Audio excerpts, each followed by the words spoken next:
Hey guys, welcome to the Colecast. Today, we have the incredible, the amazing, the wonderful, the unbelievable Jason Knight. We're going to be talking about him, his perseverance through the ages to become the man he is today.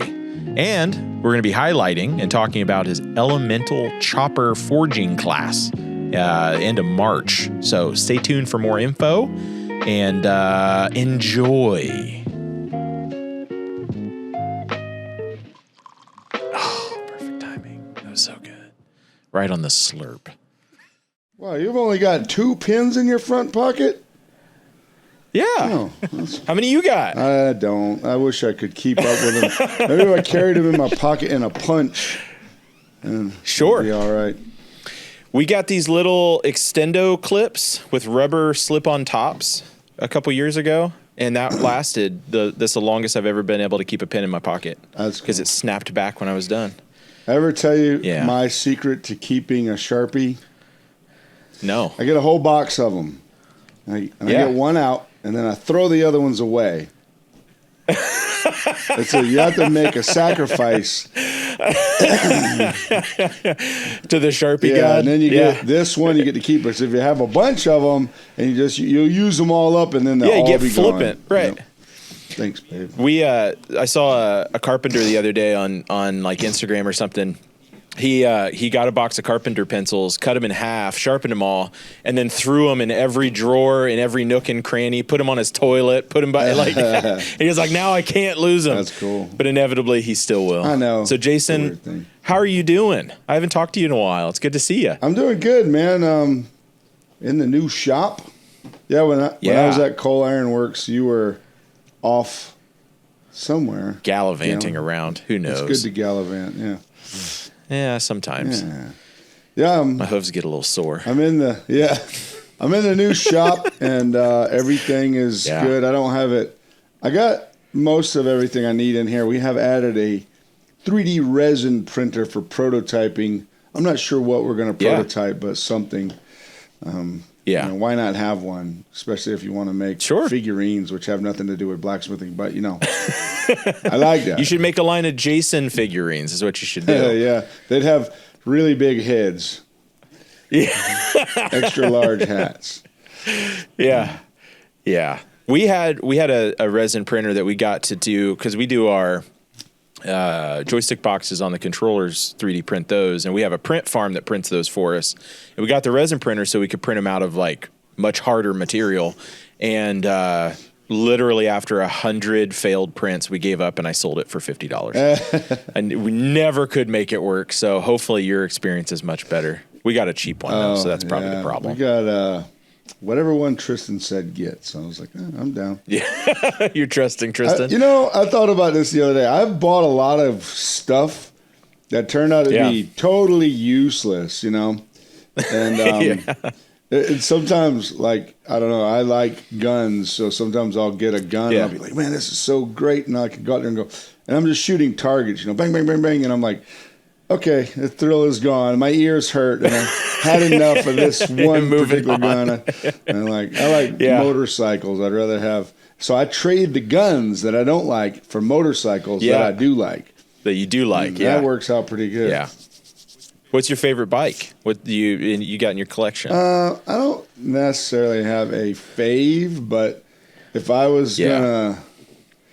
I like really old motorcycles. I don't have any old ones. My friend Mike Johnson, whom you should interview at some point, Mike the Knife Johnson, he's got a 46 Harley Flathead that he races on the beach up in New Jersey and Long Island. And he brought it down here. We rode it around the block. It's got a 3-speed shifter with a foot clutch and a foot brake. And it's just wild. You know what I mean? It's like he did a burnout on my bench, and then it slid off, and he crashed into Tristan's bench with it and destroyed Tristan's workbench. Well, it wouldn't even hurt. I'm like, man, that's cool. Yeah, it's built like a tank, man. They're not cheap to get into old bikes, but I have a Suzuki V-Strom it's like a 2011. It's it's probably the most reliable motorcycle ever made. They genuinely go 100,000 miles before anything, and I traded a shotgun and a rifle and a little cannon for it because I wanted it. And then I just traded a guy an AR that I had for this 1994 Suzuki DR 350, which has been a big bore kit. And on the side of the upper cylinder, it says 470. So I guess it's a 470. It's pretty spanky, actually. So but I wanted a little dual sport. But my next eye on my list is probably 90s era Harley Davidson Road King. I like those Evo engines. Those are, you don't have to know nothing about engines really, but they're really well built, and they're, they ain't always been known for making the most reliable motorcycle, but it's a classic American thing, and I like them. I just don't want a new one. But I do want new Triumphs. I'm always down for a brand new Triumph. Okay. That's my favorite bikes are probably Triumphs. So if I had to just name one, I know that's long-winded, but I would go with any variation of the Bonnevilles, from the Thruxtons, which I've ridden, to I had a 1200 Scrambler, and I like all of them. I think they're great bikes. Yeah. We've got a shop, I think, in Indiana. Do you know the name of that motorcycle shop? They make like hand-built old world style bikes. It's like 1913 style, like real. But I can't remember the name of the. Janus. Yeah. The only problem is they use Chinese motors, which is I don't get it. Like it's kind of the heart of the whole deal. Yeah, I mean the bike is really steampunk cool looking, but they're not very. They're kind of underpowered. Cool idea. Just need a different motor for it. Bad execution. Yeah. Went too far on the aesthetic and missed the. There's a guy I used to follow. I can't remember. He owned Zero motorcycles. I think his last name was Shimura. He was from Japan. And I know exactly who you're talking about. He was just racing. He went on some tour and raced his like 1901 Harley, and it went like. Every I don't remember 20 miles they had to pull the whole head and rebuild the entire engine, and they're just doing it on the side of the road, man. That's dedication, but that's a lifestyle. Yeah, that's a big deal in Japan. The old Harleys are a big deal, especially like shovel heads and stuff like that. But I'm familiar with him. He's an inventor of a style, if you would say. Like there's a style that he is very famous for, and not just in Japan, but for motorcycle design, like all over the world. Yes, because he was the first one to see it and then do it, and that's kind of cool. That's a cool deal. Yeah. Well, wouldn't you say that you're in the same vein with your knives? A lot of people say it, and I will enforce that. They have to say it first, and then I'll be like, that's right. Sure. So, Jason, when I was at your last shop, you had commented to me about seat time, and that I forget what you said. You've got like 50,000 hours. Was that what you said? Of seat time making knives, and that's kind of the differential for you, in your opinion, from someone that's a knife maker to somebody that's a competent knife maker. Yeah. Like, what would you remind me a little bit of? Because I really appreciated your perspective on that, on how you kind of, the seat time is king. You can be an excellent knife maker, but the seat time is a differentiator, because you just don't know until you've sat long enough with your process and developed it. So, I mean, how do you think about that? How do you look at that? That's a good question. When I first started making knives in the 1980s, I was in high school, and I would make them out of like files and stuff, And I remember my dad brought me a big piece of mild steel, and I was going to make the Conan sword. Conan the Barbarian wasn't that old at the time. It came out in 83, and this was in 1987. I was filing it, and it was mild steel. I had no idea, just like a lot of people, like, I made this knife out of this steel, And anyway, I don't know whatever happened to it. I probably wrapped it around a tree or something, but I began to, that was learning. And I think one of the biggest keys is you must continue learning, and you have to shift your style from things. So what I was trying to do was learn the basics, okay? Yeah. And that's a component. That's a very critical component. And I started out stock removal, and I finally learned how to do a hollow ground mirror polish hunting knife, which is something that I think you should learn how to do no matter what kind of knives you make.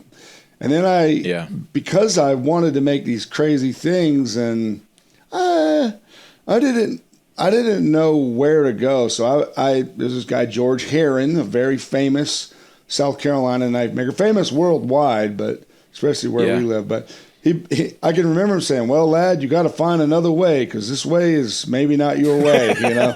And so I eventually learned how to forge, and I joined the American Bladesmith Society in 2001. And then they have a program, of course, where you go through your apprentice, journeyman, master. So I got my master's in 2007, but all that means, and for anybody who's a master bladesmith and they're listening to this, if that's where you stopped, whatever. And I don't care who it is, whatever, man. That's only the beginning of your information. That's the beginning of your knowledge. Now you have the basic information to go and do something else. And most of that time, you know, as a younger smith, you're like fit and finish and how you can finish the blade. And style was really important to me early on. So, you know, speaking of style, I was really fighting hard to manipulate the material into the shapes that I wanted, which is really not easy. And it was like the things like, or should I even? And that was another one, because it's like, well, everybody else is making this fantasy knives that we call Bowie knives, and I'll say it, Bowie knives are fantasy knives. They just are. They came about in a certain era. Nobody knew what it was supposed to look like. The English were making them and dumping them in the country. And there's a story about this land crook named Jim Bowie, who was a land crook, pretty much. I don't have a lot of respect for it. It's this great American fairy tale comic. It's a comic book is what it was, really. But point being is I was trying to add my style into that and into hunters and all that. And I like those raised fins. And I like sculpted guards, and I like the handle to be more curvy in an era where most bladesmiths were making very straight plate guards, broomsticks, sometimes little bird heads handles or coffin handles, which I'm not a fan of. But that's preference. That's not, it doesn't matter. Right. Some people make really badass ones, and I have a lot of respect for them. Probably the best ever was Tim Hancock. But my point is, you do certain things at certain times in your knife making. Sand for 5,000 hours of sanding and polishing. And I was like, I don't want to do that no more. I want to make them black, and I want to do black, but with some other, something else. And so you get to a place where, like, where I am now is I just want to forge them all the way to done and leave with the forging texture. And some people think that is basic and simple, but I can tell you, and you've probably seen too, very few people can do this accurately, like especially if it's a kitchen knife, forging the knife down to, I don't know, 2,000ths of sharp or something. It's kind of stupid because you got to grind some off, but you got to do what you want to do. And the only way you're able to do that is experience and having you can't care what anybody else thinks, and you have to put in, to get back to your point, a lot of hours because there's a lot of screwing up, and there's a lot of ugly knives, and there's a lot of messes and nonsense and things. You're like, I can't finish that. If you've been to my shop, you've seen piles of unfinished knives. That's only since I've moved here. I mean, I found the ones from the old shop the other day, and I'm like, oh gosh, what am I going to do with that? So it takes a lot of time, and I think when somebody says, well, I've been making knives since 1989, and I've made 150 knives, I'm like, that's like playing a fiddle once a year for 30 years. You go, I got 30 years experience. I'm like, just play the same song. That's it. You can play that one okay. Right. That was long-winded. Well, we've got a society now and an expectation culturally, I think, where we're so dependent on seeing other people's work that I feel like it gives a false sense of security in your achievement level.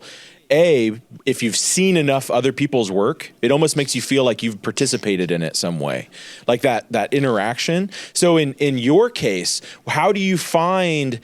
Do you find yourself more often than not finding your next vein of interest in the style, in the experience, or do you go out and look for inspiration? Do you find inspiration in your peers? Like what would you say is the motivating factor in finding that new vein of work that you're going to start pursuing? I'll give you a couple eras of it. So I have different times in where I am right now. So I was always interested in hot rods and old cars and motorcycles and certain airplanes and things like that. And I like on a 57 Chevy, I like the fins and I thought there were really rockets in the front of them when I was a kid. My dad had them. Like, where's the button to make them go? So I've blended it from that was a science fiction car to me, you know what I mean? So I just like the idea of movement. So I like to be inspired by concepts. A lot of makers right now, especially, you got a lot of these young makers, they're 18, 19, 20, and they kind of got their heads up their ass a little bit, and they're really good. And there's a couple in particular, and I like them, but they say, well, I learned on my own. Well, no, you didn't. You learned because you watched YouTube, and you learned from watching other things, even if it was all online. So you did not learn this on your own. But usually people nowadays, they'll be inspired by this is someone-so's Damascus pattern, or this is so-and-so's style. I was always more interested in I like the way this horse looks when it's in this motion, this movement. And that's a lot of times you don't see it in art. You don't see action and motion and death and violence in art. Frazetta is a great example. Frank Frazetta is a fantasy artist. If you don't know who he is, look him up. You'll find. But that was one of my inspirations, just the concepts. And then as far as knife makers go early on, I saw things people were doing and I couldn't do it. And so I had to make my own style because I couldn't do it. And Don Fogg was a great inspiration of mine because Don would make these. I was like, how did he do it, man? How in the world did he just do that? And then I would do something and I would show him and he's like, ooh, that's a lot better than I did it. And I'm like, shut your mouth. You know what I mean? Surely you're just talking to me. You're not, but it's always cool. Yeah. But I would say and inspire other makers, especially, all the young guys. Look at everything else, but don't look at knives anymore. Stop looking at everybody else's knives. Stop caring what anybody else does. I hear people say, this guy, and I'm like, and I'm not being fat-headed, man, but it's kind of funny to me when I was like, that guy just does a different version of what I do, or that guy. I'm not being weird about it. It's good when people take your style and emulate means make it better than you did. That's great. That's what you want, really. And some people just knock it off and act like they've never seen it before, which they have. But there's cool stuff. And generally, it's more simple things with more simple lines and subtlety. And, looking at pieces of grass. I mean, looking at bugs' legs and looking at, motorcycles, just shapely things that are like, ooh, I like that, My son just did a knife. It's based on a 1980s Toyota Celica GT, and it looks cool. Okay. It's got all the Fibonacci lines in it, you know what I mean? It's just got, it nails it. But but now for me it's more like, I like the texture and I like the color, and I'm cool almost any shape. I'll even sometimes make those chopped off tip kitchen knives, which I usually like to make them pointy, but sometimes I'll just do weird stuff. You know what the funny thing is? I feel like it all looks like crap. I'm like, this is terrible. These knives I just made are garbage. And then someone said, what do you want for that one? I was like, I don't know. He goes, how about 10 grand? I'm like, okay, 10 grand is cool. I'll take 10 grand with that knife. But it's just, you think about it a certain way when sometimes it's all, I'm just tired of the notion of it's all about fit and finish. That is nonsense. Fit and finish is a part of it, but it's not the whole of it. And one of my thoughts is when you do your Mastersmith test. You should present a forged blade that is just completely forged and no grinding on it. That should be one of the requirements, because it becomes all about, I see these guys are machining. I'm not a machinist. I don't know nothing about it. I can run an Etch-a-Sketch and that's about it, but I just can't do it. I just have to do it with files and grinders and eyeball. That's thick as a pencil lead. Okay, what's that? A mechanical pencil? That's 5,000. It's okay. Yeah, I know what that is. So. So do you think it's been a hindrance to the progression of the craft being having so many makers work available? No. That you can see it at any point? So you think there is a balance? I think it can go back and forth. Yeah, I think it can go back and forth because in nearly 30 years, I watched the new kid in town show up and I watched them go to do something else, because here's the thing. Very few of us are in this forever. A lot of people come to this and they should come as a hobby. They should come to it as a pastime, a respite, an outlet, an art form. And that's what that's why you should be coming to this. You should do it because you love it. You shouldn't. If you come to knife making going, oh, I'm going to make some money, you're not going to make any money. I don't care how much you sell in knives. It's not going to happen. It's just not going to happen. Yeah. You can do it, but do it because you really are seeking something deeper. You're looking for something more important than just I'm making this and I can sell this for so and so many dollars. That doesn't matter. Yeah. If it was up to me, I wouldn't sell any of my knives. I'd keep them all, That was up to me. I'd only give them away. You could only be gifted one. You could not purchase one. But when you see the makers come and they show up and somebody brings in something new, like, whoa, that's a cool technique, that's something neat. I'm going to use Rodrigo Sofredo to me as one of the more, like a modern master who started not that integrals hadn't been around, but forging integrals wasn't really that hot until he made it hot in Brazil. He came to United States. He started sharing information. The first guy I know of to really get into it was my friend Adam DeRogers.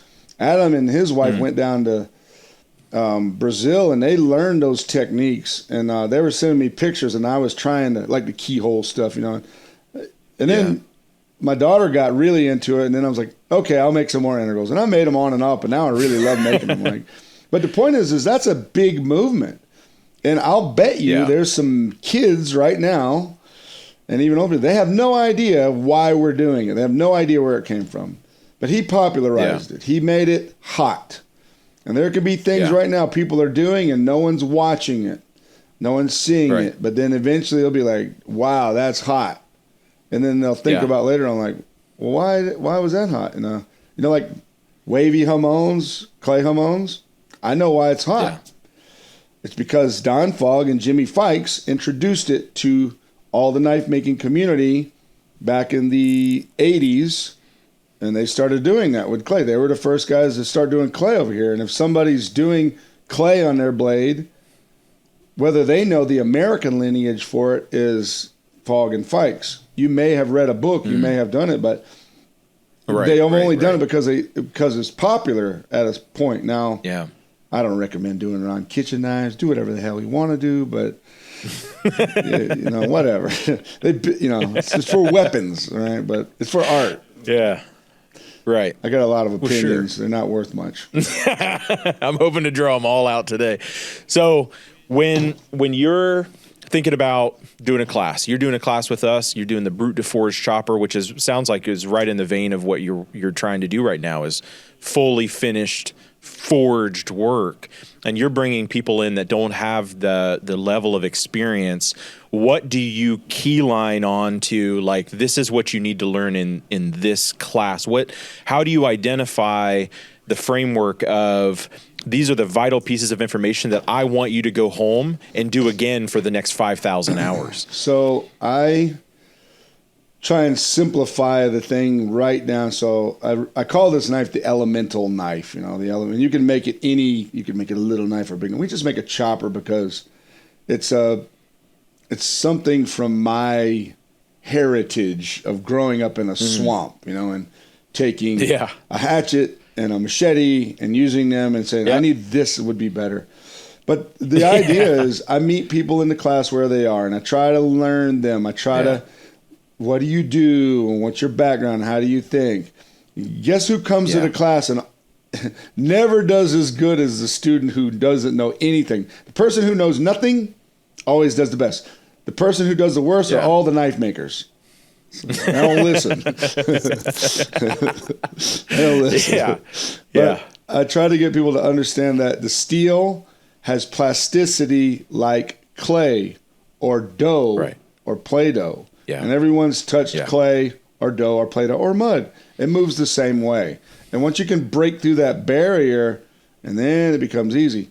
I also don't try and have them learn how to use a hammer in 3 days or 2 weeks. It's not possible. You just can't do it. It doesn't even make sense. Very few people can hammer properly. You know, they want to put their thumb on it or they want to, you know, stuff that just hurt their hand, whatever. So I put them right to the wolves and have them use the big tools because then you can see it moving. And I've noticed that that's a big deal. When you can see the steel, like, wow, you're watching it move.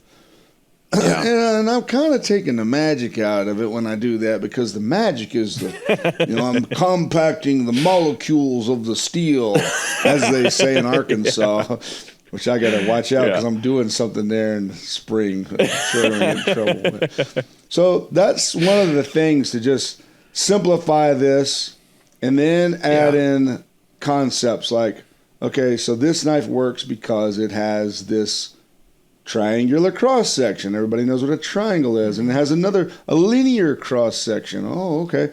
So we go from that to forging the blades, which is pretty much the easiest part. And then we over forge a good bit, and that's okay because the knife comes out lumpy. Because I used to think like it had to be perfectly, like I would see a Damascus knife, and it said forged to shape, not stock removal, and I didn't know what it meant. I was like, wow, they forge it smooth like that, and they forge that. There's no grinding on it. It didn't work that way, but that's what I thought. Right. Yep, I did too. Yeah, I thought that, but I try to have them over forge a little bit. That way, when we go back and grind a really nice shape, they made a crappy shape, and they go, "Oh, it looks terrible." Like, ooh, and then it changes. Like the confidence just went like, "Oh, so I've been screwing this up in my shop, but I throw them away." You mean I can just remove that? And I said, well, all the big forging companies make axes, any kind of die forging. There's always dross. And so a big misconception is it must be done blah, blah, blah, blah, blah, whatever. You can do it however you need to do it. Now, the better you get, the more tight you can make it. Tighter you can forge it. But teaching somebody that the first day is stupid. They can't do it. It's not going to happen. But when you let them overforge and show them how to fix it, then they're like, oh, cool. Like, I really screwed it up. Oh, no, you didn't. It's always fun to fix the problems that they think is just, and these are people who are already catastrophic. Makers, It's like, fix that. Yeah. And then each different person, sometimes I'll have to be more with a person than another. And some people I can tell that they'll do better if I just leave them alone. Because they're like, they're like waiting for me to, I'm like, I'm not going to reprimand you. And so I'll leave. Sometimes I'll just leave the room and see what they do. Yeah. And then I come back and I'm like, interesting. Here's just take this piece of steel, make whatever you want to. And some of them will actually do really well. And some of them will just, I screwed it up. And then we'll fix it. But I have really long answers. I apologize. That's why we're here. I just want a thorough explanation, but it's still. Well, forging is an undiscovered country. Industrially, we still have these. We do huge. Everybody in the world does these huge die forgings of different kinds of parts. I can show somebody in a second why a forged camshaft is better than a cast camshaft. If you want to argue it, give me one and the other one. You drop one on the ground, bing, it breaks in half. You drop the other one on the ground, nothing. Stick the other one in a vise and torque on it, nothing. So forged camshafts are seriously better than a cast camshaft. And so forging can improve the material dynamic if it's done properly. But most people don't do it properly, so, whatever. Yeah. So when you're coming into these classes, do you see this now as kind of a new frontier for you to come with your experience in tow and train and orient the next generation into the direction that you see will best serve them? I mean, is that kind of a big component of what you're doing today? Yeah, that's why the reason I teach is because I want to share information that is more. So this is going to sound interesting. Learning bladesmithing, blacksmithing, and knife making is very progressive in that it's not politically progressive. It's just mechanically, physically, dynamically progressive, because there are things that we relearn that, there's a renaissance here. So, you're part of this renaissance. You guys are making forging machines, and way more people than just bladesmiths buy your forging machines, and you know that, but a lot of people don't understand like the dynamic of it. And so the renaissance in the art of forging and the art of manipulating steel as if it were clay it's growing and expanding all the time. And so our knowledge has to grow and expand, and our disciplines have to change, and our ideas on it have to change, because you watch something besides a knife or some gate or some object de art be forged, some precision piece, that titanium forged fins that go in a jet turbine engine. Is like, whoa, I didn't know they were forging that, So as I'm teaching this, I'm trying to teach more updated information. That's why I quit teaching for this other group. I love them, but one goes in one direction and I'm going in a different direction. So I can't agree to teach something that I don't agree with. I will not do it. I absolutely refuse to teach something when the new information is available on the subject. And then that's the interesting thing. We're rediscovering techniques of forging and why we're doing it and how we're doing it. Like every time I see somebody putting their thumb on it, now that's what you do for accuracy.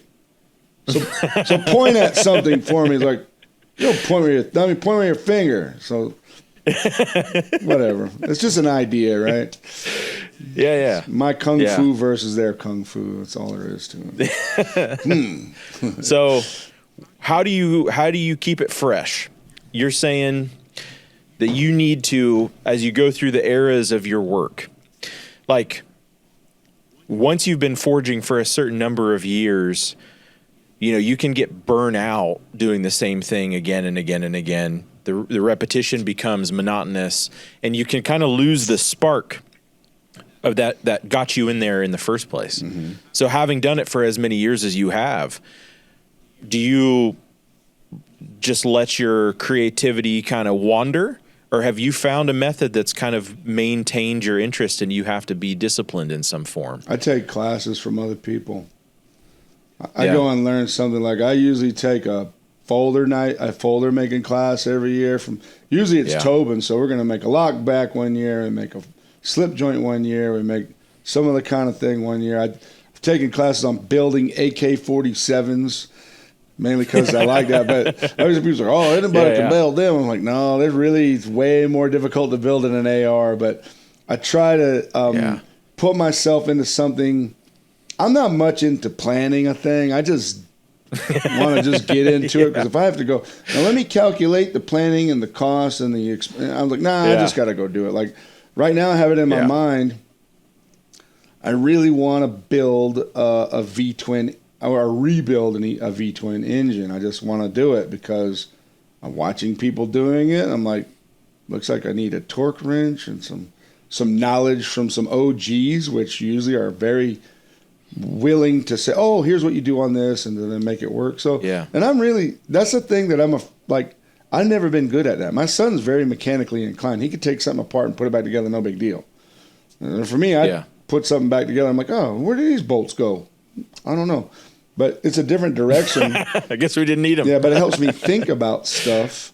And so you got to keep learning. You got to keep learning. I'm going to take a shooting class with a friend of mine, a guy named Kyle Lamb. He's ran Delta Force for back in the beginning of Afghanistan. But he's a good dude, man. He's a good bladesmith now. He's a student of Alan Elishewitz, so he's learning all kind of cool tricks, and me. But it's fun to learn from other people who, they come in my shop and I find out, oh, you do this, huh? Like, what do you do? I'm an accountant. I was like, oh, you do numbers? They're like, yeah, but I can't teach you that because that's just not your thing. I'm like, you're right. I couldn't learn that. But certain other things, it's like you do engraving or you do glass. Or, like we took a scissor making class from Grace Horn, which was. Oh, I saw that. That looked incredible. She is wonderful. She's going to be teaching in this studio in October. We had 10 people and it filled up instantly.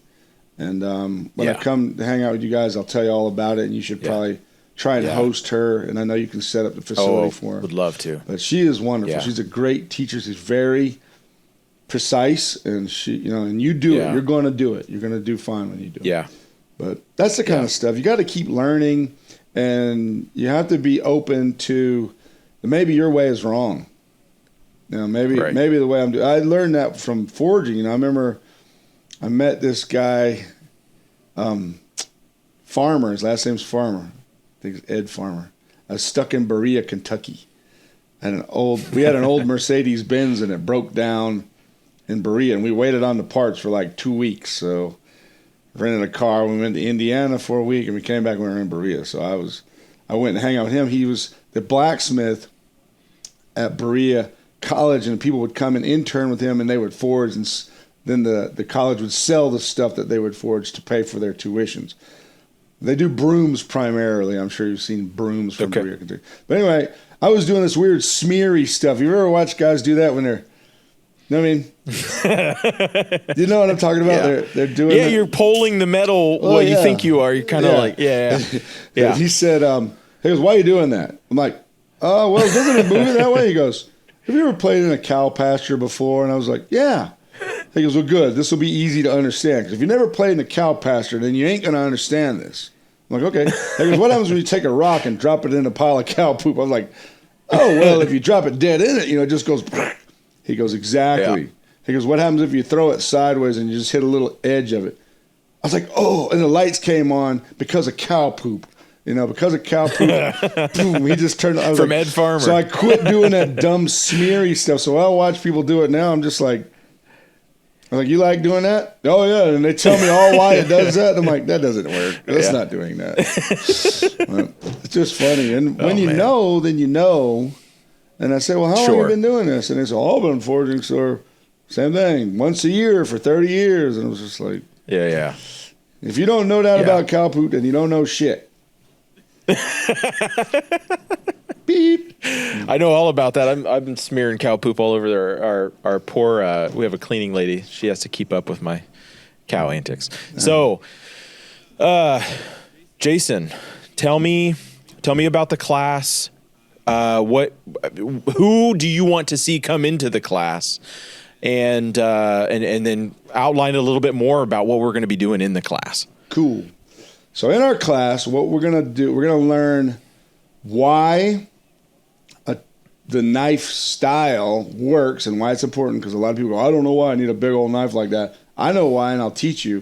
But we're also going to show you, I'm going to show you exactly how you make it, the physics of the knife, the metallurgy and chemistry of why you make it this way, and the handle shaping, which I will do. I will do the sculpty handle, and everyone will have one that fits their hand.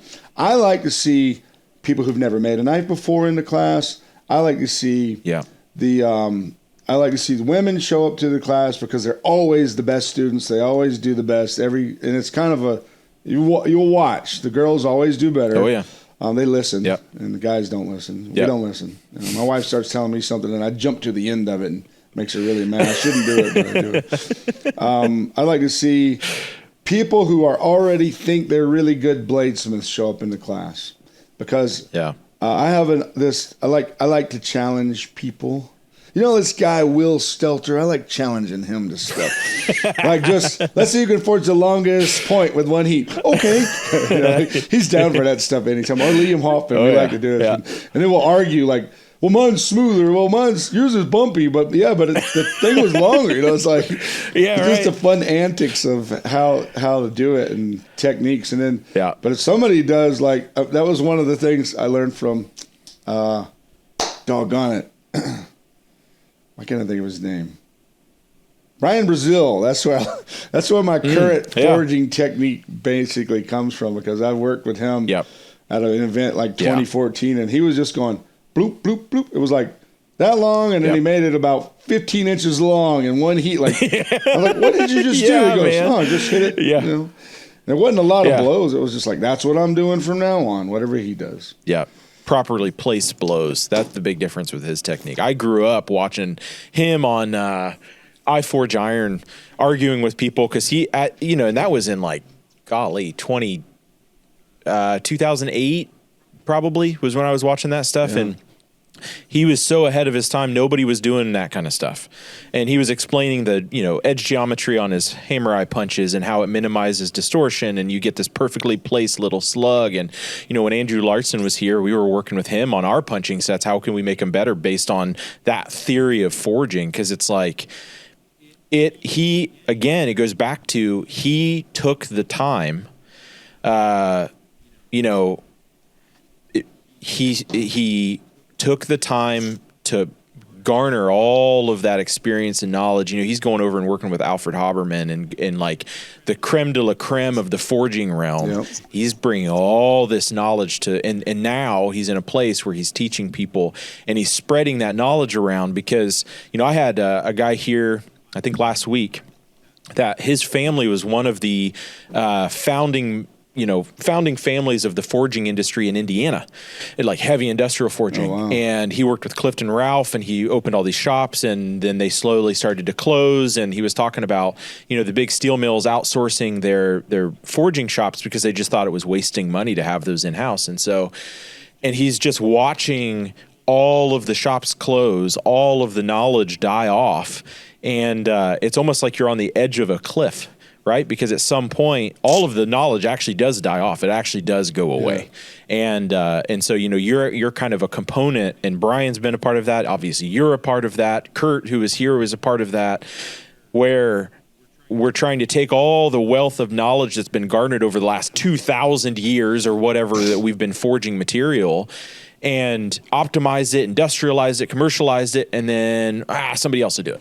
Yeah. And so you're kind of like, no, nobody else is going to do it. We've got to hold the line, and we've also got to take everything that we've learned and share it with as many people as possible. That's why the school exists, because I want to make sure that everything that I've had access to, and the people that inspired me and the people that trained me, their voice is continuing to be heard, even though, maybe they're in their 80s and 90s at this point.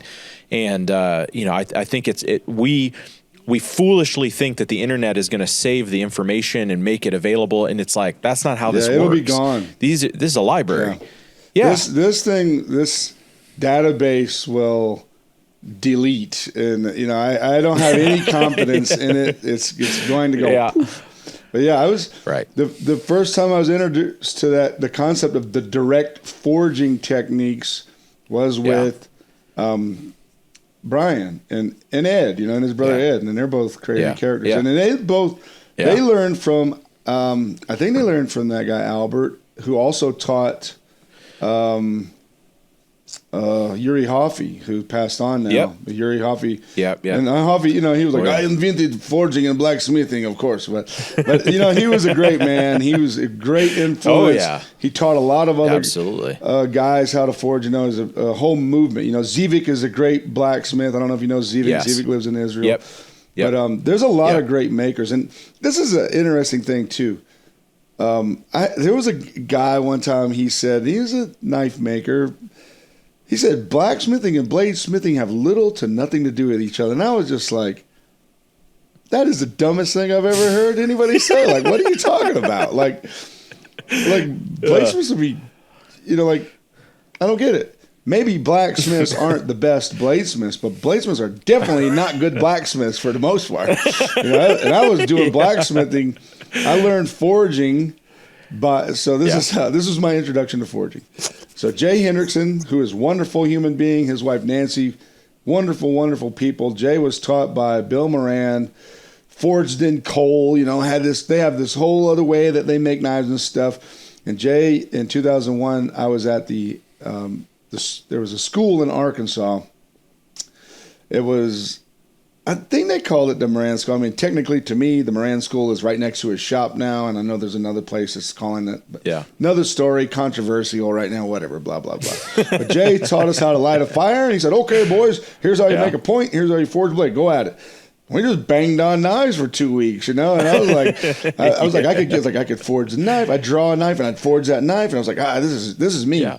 And I remember him saying, who plans on making knives and maybe even trying to make a living at it? I was like, and he goes, oh, that's going to be tough. And I was like, well, I'm changing tires and doing brakes and stuff, so it can't be that tough. It can't be worse than that. Right. But, it was my introduction to it.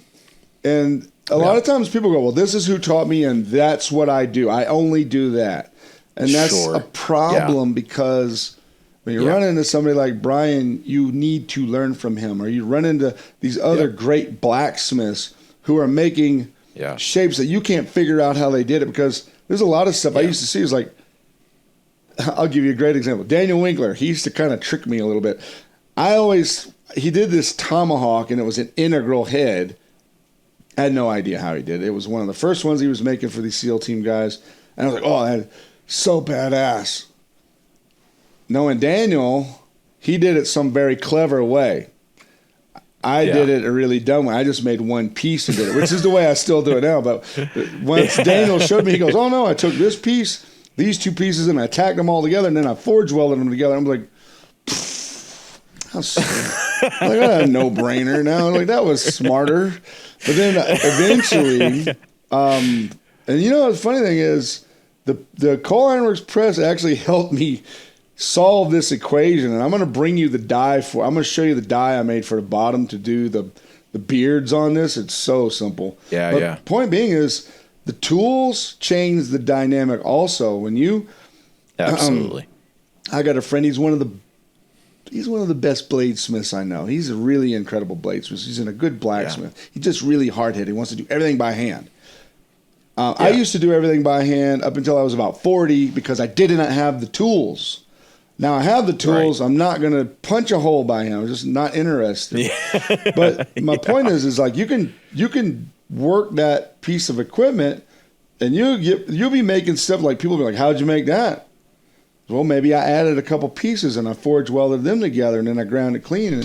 And I never thought about that from just bladesmithing. Right. That's getting back to my point. Like, if I was just forging and I'd see some exotic thing, I'm like, how did they make like a swept hilt for the rapier?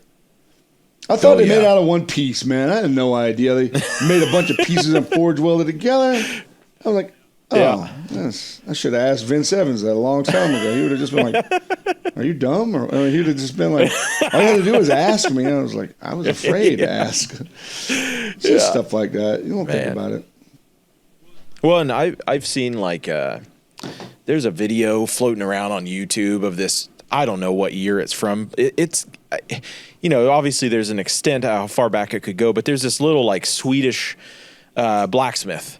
And it's a black and white, horrible quality video, but he's taken these little pieces of steel and he just puts them together, and then he puts them in the fire. He just kind of holds them funny, and then he hammers them real lightly, and he forges this beautiful collared, bearded carpenter's axe out of all these little individual components. Yep. And it's just like, I had no idea how you would make that. None. Yeah. And to watch him just think about it through such fresh eyes. I mean, not fresh. This guy probably learned from somebody in 1806. Yeah. And it's just like, again, it goes back to the knowledge base. We've lost so much. We've forgotten more than we'll ever know, kind of deal. And so, yeah, going in, I think you going to Will's class at your shop doing the pizza cutter, do something totally different. I'm not a knife maker at all. And, you were hollering at me for not being a knife maker. No, I was hollering at Will because I was like, why can't we just make an 8-sided one? Why do we have to make a die to make a 6-sided one? He goes, because anybody can make an 8-sided one. I was like, no, Will, no one's ever made a Damascus pizza cutter in a class before. It's just funny to me. I'm like, oh, man. Well, it's I will definitely say, that was super fun. I can get into such a bubble here of just being busy and doing all this stuff and not taking the time to look up, right? To look up for my work and like, oh yeah, there's an entire world out there of people doing incredible things. And I have such a wonderful opportunity to get to know them and to see and garner and glean that from them. It's such a blessing to me. So anyway, I'm super pumped to have you here and get to peek in on your class, and maybe I'll hide around the corner and forge it secretly while you guys do your version. Of course, we'll have a good time. But it's always fun. It's going to be great. And when you I like that you're bringing in all these. What did Curtis teach? I don't know. He hasn't taught his class yet, has he? Curtis Holland? No, we haven't had him yet. He's going to be doing, I think, an integral, complicated handle shape thing. I didn't know he made. You mean Charlie? Charlie's been there. Charlie did his integral class, and that was insane. Yeah, Charlie is like off the Richter chart, man. He is like whole nother level of brain. Yeah, and I'll be talking to him, and he'll just be looking at me. He's like, I don't care about any of that. I was thinking about this like tool I want to go make. And it's like, okay, Charlie's one of my favorites. The first time I met him, he was at a Hammer Inn, and we used to have these cutting competitions, and then we just made them open. Yeah. And Charlie shows up with a sword, and the pommel was an anvil, and he had his, he had his big fro going his on. Afro. And it's just like, yeah, man. I don't know who this dude is, but he's got balls. Just show up with a sword, and he was with my friend Shelby. Yeah, Charlie, I heard him talk a paragraph in the last 10 years, But I'd have an event down at my shop, and Charlie would come, and he could just do anything you could say. Yeah. Charlie was a great inspiration for me, whether he knows or not, because I was like, what about this? And he's like, and then he made that Mandalorian kitchen knife, and I was like, I get a little choked up thinking about it. It was so badass. But I'll tell you another funny inspiration was Dave and your friend Andy, Andy's passed on, but they were kids, and they're like, hey, guess what we're gonna do? Make swords. They're gonna make swords. Yeah. And when they were little kids, I mean, I don't know, they were probably 14 or 15. I was an adult with kids making my living, and I was like, who are these guys? This is so crazy. I wanted to meet them, you know what I mean? But I felt like, like they're not gonna talk to me. I'm nobody. Why would they talk to me? Oh my gosh! That's when I met him. I met Dave at Cornerstone Christian Music Festival. They have like journals on the coffee at the cafe on site, just in a cornfield. And every table had a journal, just a shared journal. Everybody was doodling in it. And me and my friend sat down and we're flipping through, looking at drawings, and then I open it, and there's this like edge to edge mountain drawing with a dwarf, and I was like, what am I like? Who did this? And of course, David's sitting right behind me, so he turns around and goes, oh, I did that. Yeah. And then he got super embarrassed that he had been like, and so he just like got up and left. But he left his card on the table, and that's how I met Andy. Yeah, was because he left his card at the table, and I called Dave, and he was like, I'm not really doing it anymore, or I'm not doing that anymore. And so he was doing his own cedar lure stuff at the time, and that's how I met Andy, and stars aligned. That's cool, yeah. And here we are today. Yeah, it's really wild. There's a lot of cool connections, and somebody funny thing the other day, somebody said, have you ever seen that Tiger Lily Smithy's work? I was like, yeah. What do you think about her? Oh, she's pretty good, I was like, yeah, what else? You got anything else to say? Because I'm ready to, that's my daughter. And so they distance, they've got their work speaks for itself, but like Adam DeRozier and Haley DeRozier, I introduced. Adam's like my brother. Before Sam Lurkin was making knives, he bought a knife from me. Sam's, he's another friend. There's a little group of us who kind of have a certain thing, but it's because it all came out of the same place. And then it's funny now because of the instant, I don't know. I'm going to say probably when I really noticed it was everywhere was 2012 or 13, when really people were really using their Instagram, Facebook stuff and, YouTube things. And they were like, do you know these people? I was like, yeah, I taught them how to make knives. They're like, you taught them how to make knives? I was like, yeah. And that's another cool thing about teaching. You never know who's going to be the person who comes back and teaches you. Because Adam taught me how to do integrals the way I do them. And my daughter tuned up my technique for making integrals the way I make integrals, Yeah.